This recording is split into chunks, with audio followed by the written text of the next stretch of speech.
Good, happy Friday morning and happy TGIF. I'm Riley King and welcome to Good Morning, New Hampshire. It's time to rise and shine and get this Friday off to a good start. So grab your cup of coffee, sit back, relax, and enjoy some Good Morning, New Hampshire. We have a little bit of everything for you in this program. We're going to begin with your local news, but first we're going to begin with COVID-19 updates. 5 more COVID-19 deaths announced as cases rise. New outbreak at long-term care facility shows quick spread of virus. Let's take a listen to that video from WMUR News 9.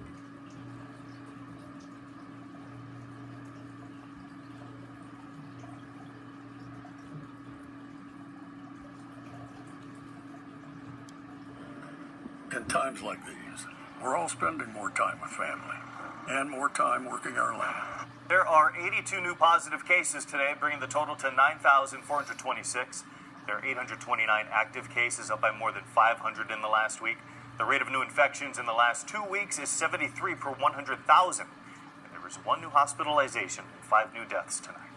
There is also 1 new long-term care outbreak. This one is at St. Teresa Rehabilitation and Nursing Center in Manchester. Right now, there are 5 active outbreaks in long-term care facilities.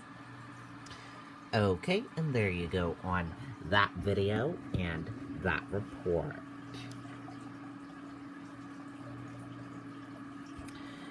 New Hampshire COVID-19 information. What you need to know. Let's take a look at that right now.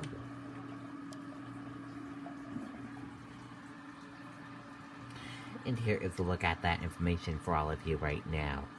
There are 9,426 number of people in New Hampshire have tested positive for COVID-19. 7,966,634 number of people in the United States have tested positive. 463 number of deaths from COVID-19 in New Hampshire. 761 number of people who have been hospitalized with COVID-19 in New Hampshire, and 217,601 number of deaths from COVID-19 in the United States. And now let's take a look at this map of New Hampshire where current cases of COVID-19 are. Nashua, 110. And now let's take a look at this map of New Hampshire where total cases of COVID-19 are. Nashua, 1086. And now let's take a look at this chart here. Let's start with the first chart here. New cases each day in New Hampshire in the purple. Daily new positive COVID-19 cases. In the orange, new hospitalization. And in the red, deaths. Let's take a look at this chart here. Current cases in the purple. Total current COVID-19 cases. And in the orange, current hospitalization. And let's take a look at this chart here. Total cases in the purple. Total positive COVID-19 cases. In the orange, total hospitalization. Red, death, and blue, recovered. And now let's take a look at this chart here. Positive PCR test rate and daily PCR tests. And now let's take a look at this chart here. Age group of cases, female and male of cases, and risk information. And let's take a look at this chart here. Infections, hospitalizations, and deaths. And let's take a look at this chart here. Deaths, percent of New Hampshire population, race/ethnicity of cases, and hospitalizations. And a reminder, your common symptoms: fever, lack of smell, cough, difficult breathing, chills, nausea, vomiting, and diarrhea. How it spreads, and prevention tips. And be sure to stay with the Riley King Network for the latest of your COVID-19 information. And switching gears now, let's go into some local news. Indoor hockey on pause for 2 weeks in New Hampshire after COVID-19 outbreaks. Governor, health officials say pause will allow for testing and investigation of procedures. Let's take a listen to that video from WMUR News 9.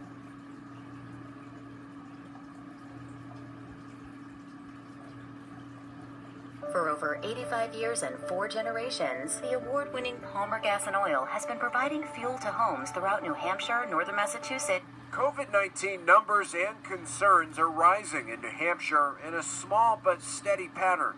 We believe that these increases do reflect increasing spread and risk for COVID-19 within our communities. Health officials say one of those risks recently has been ice hockey. 158 Granite Staters from 23 different hockey organizations have contracted the virus in the past 2 months, prompting the state to pause all on-ice activities for 2 weeks. This is not a decision taken lightly, by any means, but we have 6 outbreaks now. We've been working with this community for a couple of months. It's not getting better. It's not in a crisis situation yet, but my job is to make sure that we're handling things before they become a crisis. The state's data shows those infected through hockey are connected to exposures in at least 24 New Hampshire schools. It's not clear if the spread is happening on the ice, locker rooms, or elsewhere. It's kind of a variety of things, and because I don't think anyone can put a pinpoint on any single issue, that's why I think we're going to come back with some new guidance. During the 2-week shutdown, Governor Sununu says the state will work with hockey programs to add safeguards, sanitize all rinks, and give players and their families a chance to get tested. It's a small sacrifice, really, to make sure that we're saving the rest of the season and not ignoring what could become a much more serious situation down the road.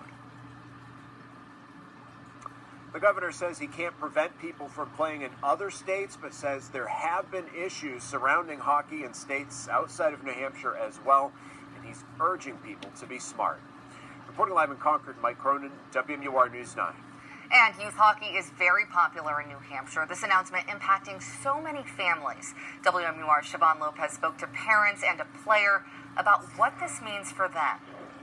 Rinks like this one in Nashua have been linked to clusters of cases. Some parents we spoke to say they understand the reasoning behind the governor's announcement, while others feel this sport is being unfairly targeted. Parents of New Hampshire hockey players stunned by the governor's announcement shutting down all indoor hockey in the state for 2 weeks. It's a shame, because I think it's just being blown out of proportion, and the kids are paying the price for it. Some call it disappointing, but understandable. I'd rather have a 2-week hiatus than everything shut down for the year, because for me, and what I see with kids, I know a lot of people are saying sports are unnecessary, but sports are linked to mental health for a lot of people. My son Zachary has got tested 4 times because of this hockey thing. He's been in isolation 3 times. It's been very depressing for him. Tony Sabetti's son plays at Cyclones Arena in Hudson. He says he tested negative every time. They're not near each other for more than 3 to 4 minutes per game. So I think football, soccer, all those sports, you're going to be closer to people that aren't protected. 2 weeks without ice time is frustrating for players. Rafi Punyashinsky is a goalie in Keene. Every year he participates in the October Saves Goalie Challenge, which raises money for organizations helping with children's and women's cancers. The pandemic had already changed the way he raises money for that. He says he'll use this time off to focus on his online campaign. What's happening right now is crazy. I think the best way to avoid it is to not go around worrying about it all the time. Those parents we spoke to say their respective rinks, Cyclones Arena and Keene Ice, have been keeping up with sanitation practices and have strict rules in place. Reporting in Nashua, Siobhan Lopez, WMUR News 9. Okay, and there you go on that video and that report. And switching gears now, let's go into some national news. In national news, 5 takeaways from Joe Biden's town hall with ABC News. Biden leaned in on policy stance with voters from Pennsylvania.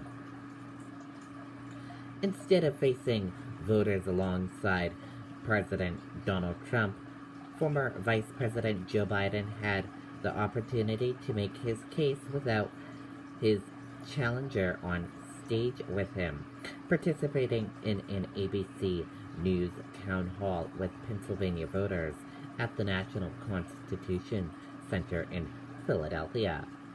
During Thursday night's executive event, moderated by chief anchor George Stephanopoulos, Biden contrasted what his administration would look like compared to the current one with policy-heavy answers, pitching himself as the leader that he believes Trump hasn't been while in office and throughout the ongoing coronavirus pandemic. The presidential candidate were supposed to participate in the second debate Thursday, but after the Commission on Presidential Debate opted to make the town hall style night a virtual event as a safety precaution following Trump's positive COVID-19 diagnosis, the president said he would no longer participate, and the debate was ultimately canceled. With less than 3 weeks until November 3rd, time is running out for the candidates to push voters into their camp. Already, more than 18 million voters have cast their ballots, and while that's an unprecedented turnout this far out from Election Day, many more Americans have yet to officially make their voices heard. Here are key takeaways from Biden's ABC News town hall. Let's take a look.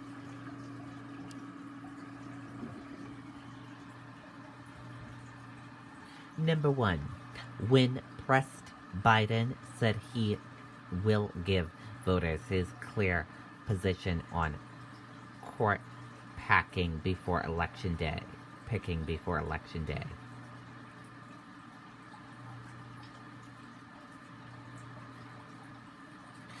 Number 2, while Trump pushes for coming vaccine, Biden goes all in on masks. Number 3, Biden lends heavily into policy as he pitches himself to voters. Number 4, Biden retreats his unity pitch. Number 5, Biden makes being coronavirus conscious a matter of decency when looking forward to the next debate. And there's our 5 key takeaways from last night's town hall of Joe Biden on ABC News.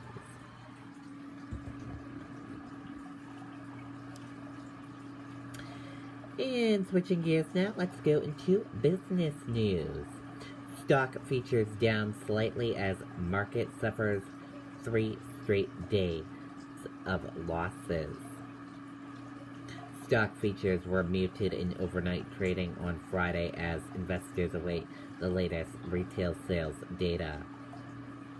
Retail sales data due Friday at 8:30 a.m. Eastern Time. And we're gonna switch gears now. Let's go into weather. Your weather right now is mostly cloudy, 54 degrees.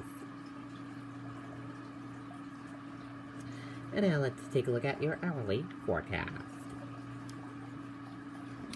And here's a look at that hourly forecast for all of you.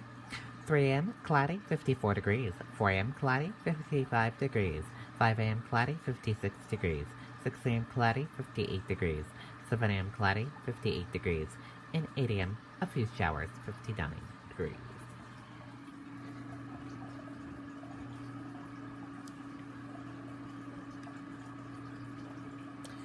And your weather for today.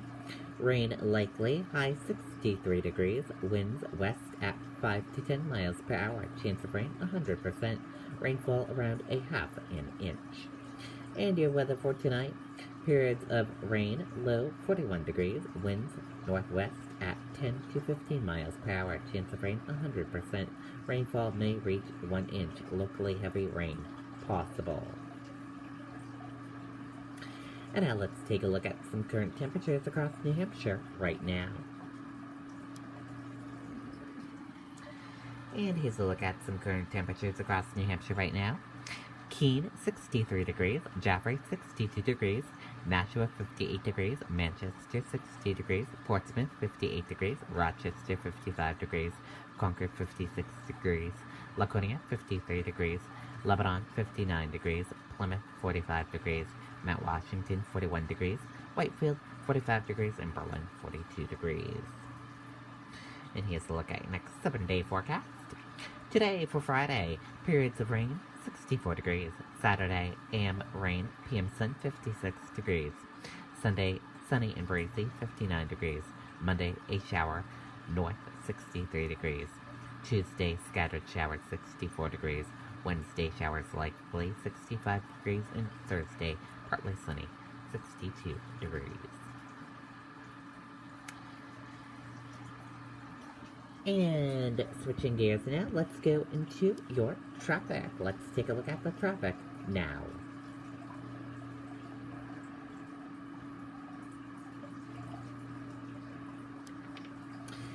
And here's a look at that traffic map for all of you right now. As you can see, not too bad on the roadways this early Friday morning. In Henniker, you're seeing smooth sailing. Hopkinton, smooth sailing with some medium-paced traffic. Bow, Pembroke, Concord, smooth sailing with some medium-paced traffic. Chichester, smooth sailing. Epsom, smooth sailing with some medium-paced traffic. Northwood, smooth sailing with some medium-paced traffic. Lee, smooth sailing with some medium and slow-paced traffic. Durham, smooth sailing. Rochester, smooth sailing. Somersworth, medium-paced traffic with little spots of smooth sailing.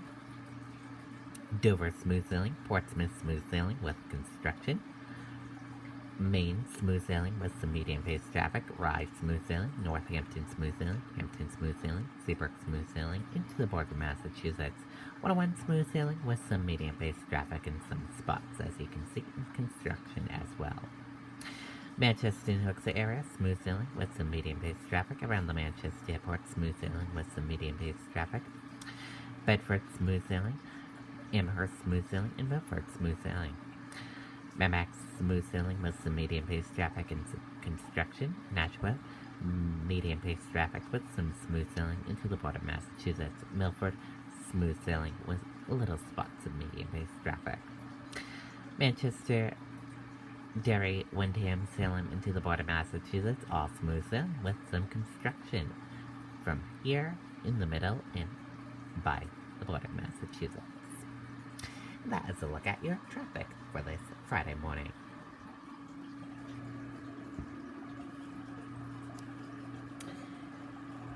And we're going to switch gears now. Let's go into New Hampshire Life segment. In today's New Hampshire Life segment, explore outdoors, Granite State scares, and haunted attractions. Let's take a look at that right now.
Okay, and there you Because go. Ford SUVs are built for this, There you go.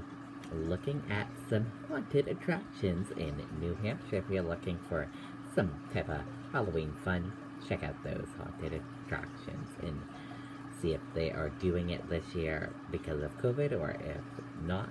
But many places are making changes for social distancing and things like that. So, but make sure to check before you go. Gloria Estefan opens up about her daughter's coming out journey.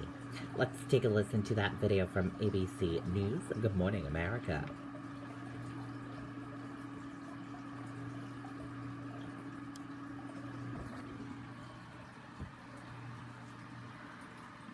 Putting up in an emotional conversation with her daughter Emily on the 25-year-old's journey to coming out. I don't know if you noticed that we all here in the studio are wearing purple for Spirit Day, and this is a fitting story to show support for LGBTQ youth.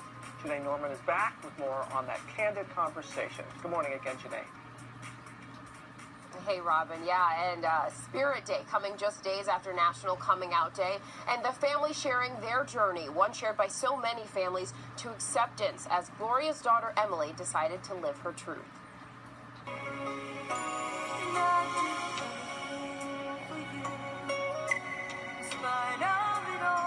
This morning, music superstar Gloria Estefan revealing she would do anything for her daughter, opening up about the emotional journey she took to accept her daughter's sexuality. But we had no clue about We that. had no clue until... But how? You know, you say, how could we not have known? It's not like I didn't suspect at some moments. Gloria, her daughter Emily, and niece Lily addressing Emily's struggle coming out as gay. I was like, hey, I'm in love with this girl. The first thing you said was, if you tell your grandma and she dies, her blood is on your hands. All in the latest episode of Red Table Talk, The Estefans, where the women get honest about finding acceptance. Guys, you're missing the point. But wait, you're talking about my career? I was suicidal. But we didn't know that, Mama. I'm sorry that we didn't get that. What's so powerful about Emily and Gloria's conversation is that it was real, and it showed the journey of coming out, and it showed the reality of it for the LGBTQ community. There are a lot of hurdles. Estefan showing that the road to acceptance is not always easy, bringing up complicated feelings between family members. I had a doubt that you accepted me. Absolutely. Okay. I had a doubt that everybody in the But family you had do to know that I accept and love you. Yes, absolutely. And have all from the moment of your birth. No matter what, I know I have my family. But that doesn't mean that we haven't hurt each other.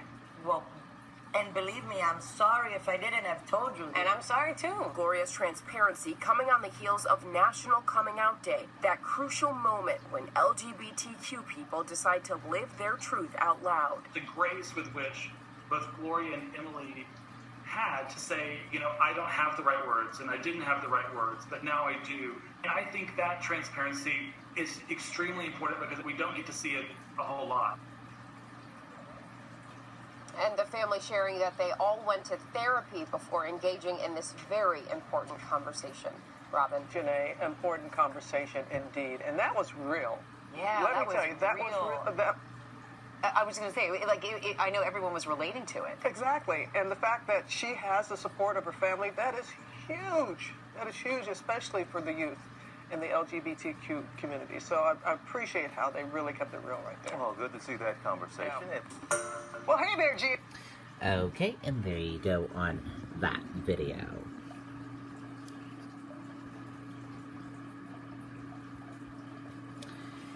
And switching gears now, a new movie came out in theaters for today, October 16, 2020. In theaters now. It's called The Honest Thief. Action crime drama. Wanting to lead an honest life, a notorious bank robber turns himself in, only to be doubled crossed by two ruthless FBI agents. And in the movie is Liam Nielsen stars in the movie. Let's take a look at that trailer.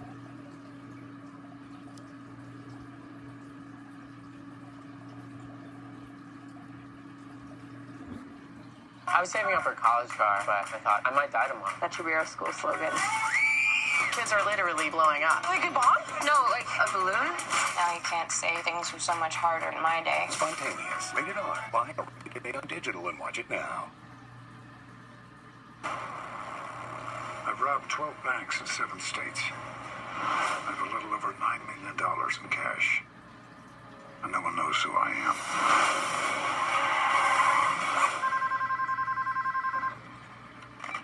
Federal Bureau of Investigation. I want to turn myself in. I want to make a deal. What kind of deal? I hand over all the money I stole in exchange for a reduced sentence. It's important. And what's so important about it? I met a woman. I want to be with her for the rest of my life, without lying about my past.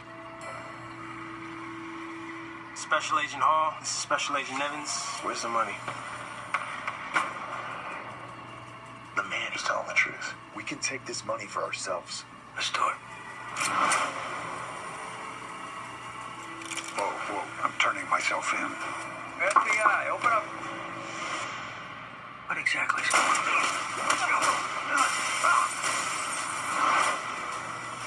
His real name is Thomas Dolan, former Marine, demolitions expert. He needs to come clean. I'm not a bank robber anymore. With the murder one charged for killing one of their own.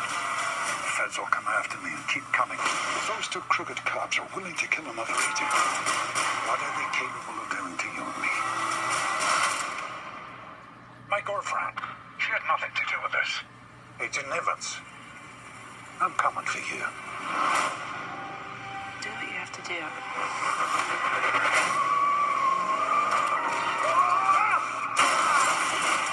Knowing how to blow stuff up, that's pretty cool. Evans, I want to clear my name, which means I need a full confession from you. 5, 4, 3, 2, 1.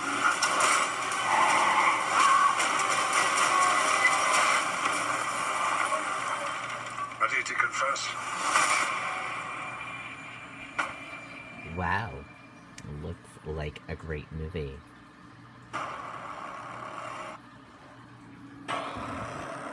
I've robbed. And again, that movie is in theaters now. So go buy a ticket and check out that movie. And switching gears now, let's go into some entertainment news. In entertainment news, Billboard Music Awards 2020 must-see moments. Let's take a look at those must-see moments now from Entertainment Tonight.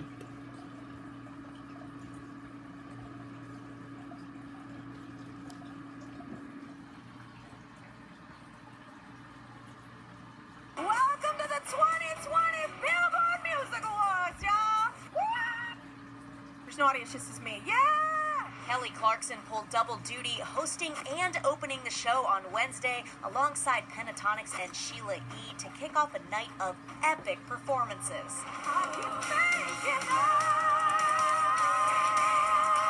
Among the hours of non-stop entertainment, K-pop sensation BTS's explosive performance was dynamite.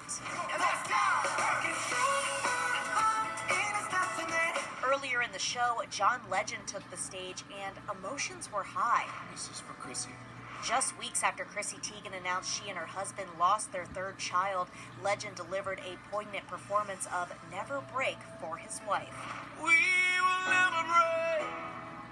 We will never break. And Demi Lovato didn't let headlines about her recent breakup stop her from commanding the stage with her powerful new song, Commander-in-Chief. Commander-in-Chief, honestly, if I did the things you do, I couldn't sleep, seriously. Honorary recipients included Garth Brooks, who Cher presented with this year's Icon Award. Garth Brooks has had at least one top 10 hit single on a Billboard chart in 5 straight decades. Garth delivered a medley of hits spanning his legendary 30-plus year career. It's the honor. I mean, the award is very, very sweet, and, never be taken for granted. Killer Mike was awarded with the inaugural Billboard Changemaker Award for his work in social justice, activism, and promoting change. The kids that are organizing, plotting, planning, strategizing, right there on the ground and mobilizing, you are needed more than ever. The night's big winners were on hand to collect their awards, Billie Eilish taking home 3, Post Malone winning 9 awards that Kelly brought out on a cart. That's pretty badass. I'm going to take a couple, it'll be fine. And Lizzo used her winning moment to remind her fans to keep going. When people try to suppress something, it's normally because that thing holds power. They're afraid of your power. There's power in who you are. There's power in your voice. I love y'all. God bless y'all. Bye, bitch. Okay, and there you go. And switching gears now, let's go into your famous birthdays. Let's take a look at those famous birthdays now. And happy birthday to all of these celebrities. We hope they have a wonderful birthday and a wonderful day. And that is it for this edition of Good Morning New Hampshire. Thank you for watching this edition of Good Morning New Hampshire. Have a great rest of your Friday, and see you back here later on today for Good Evening New Hampshire. Have a great day, everyone, and goodbye.